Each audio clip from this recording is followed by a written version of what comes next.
喂，大家好，唔知有冇認同呢？北上消費係俾智商稅嘅呢？香港人係咪即係所有嘢都中意排呢？見到人哋去排隊，或者有啲熱潮嘅湧現呢，一窩蜂就全部去參與，直至到嗰個人流消失咗，大家先冇咗個興趣呢？咁北上消費嘅主要嘅原因就係因為大家見到內地嘅物價比香港平啦，同埋多選擇。疫情之後啊，香港人呢困咗喺香港好耐啦。要行嘅地方已經行晒啦，滿足感或者一啲嘅設施係香港人已經係行過晒啦。咁所以北上消費，我係理解或者認同嘅。咁但係喺咁大熱天時，仲要喺呢一個你上去即係大陸啦，喺東鐵啦或者巴士上邊呢，全部都係人山人海。咁你係咪覺得好開心，覺得好舒服呢？返到嚟香港啦，又係全部都係人山人海，喺翻落嚟嘅大堂入邊，所有人全部都係等無止境嘅等待。咁你覺得你慳翻嚟嘅錢，或者你北上消費帶到你嘅滿足感，同你喺香港翻到嚟香港啦，咁你個無止境嘅等待，你覺得值唔值得呢？我覺得完全唔值得咯。喺報道入邊講到啦，就話喺呢個深圳灣口岸咧出現咗呢個回港潮嘅，哇！交通工具嘅大排長龍喎。喺小紅書嘅圖片見得到啦，哇！喺呢一個嘅即係等呢一個巴士同埋等的士去呢一個屯門啦或者元朗嗰度嘅個大堂入邊咧，哇！幾十米人龍喎，大家咧一代二代喺度抽住咧，譬如入邊有啲衫啊、食物啊或者電器等等啦，大家都係喺度等，無止境嘅等待，一種惋惜嘆息。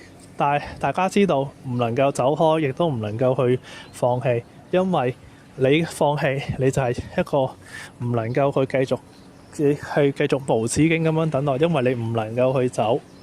但係我有一個好矛盾嘅問題就係，其實大家北上消費係覺得自己係賺咗，但係翻到嚟香港其實係咪蝕咗呢？蝕嘅嘢係比你北上消費係蝕得更多呢？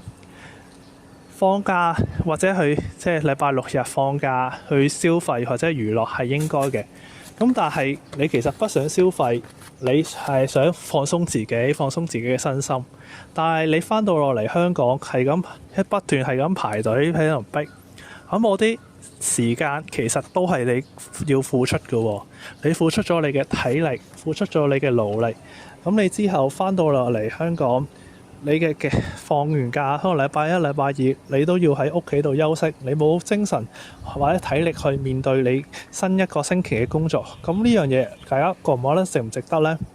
呢樣嘢係咪其實叫做貼錢買難受呢？唔知道大家點樣睇啦嚇。亦都喺報道入邊講到呢，話港珠澳大橋都係出現咗呢個情況喎。喺香港嘅即係呢一個嘅入境大堂或者出境大堂呢，逢週六週日咧都會見到一個車龍嘅。尤其是禮拜日咧翻落嚟香港嘅問題係更加之嚴重啦。有人就反映到啦，話喺呢個即係珠海落嚟香港咧，珠海又塞完一輪，香港又塞完一輪。咁呢樣嘢其實兩地嘅政府係咪應該要去好好去協調呢個問題呢？但係當初嘅設計其實係咪叫做市民響應咗呢個大灣區1小時嘅生活圈？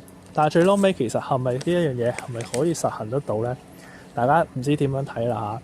其實我覺得呢樣嘢，總之你不係喺呢一個大灣區，雖然話叫做1小時生活圈，其實都係咁講啦。你付出咗你嘅時間或者你嘅體力勞力呢，係一個成本嚟嘅。最好就係大家我都係咁講啦，就係盡量唔好去太遠嘅地方，即係譬如話你留翻喺香港消費呢，我覺得係最好嘅選擇，因為你係享受同埋你可以叫做俾自己一個休閒休息嘅時間就係最好啦。唔知大家點樣睇啊？如果有咩睇法嘅，我喺下邊條片度講啦。我哋下條片再見，拜拜。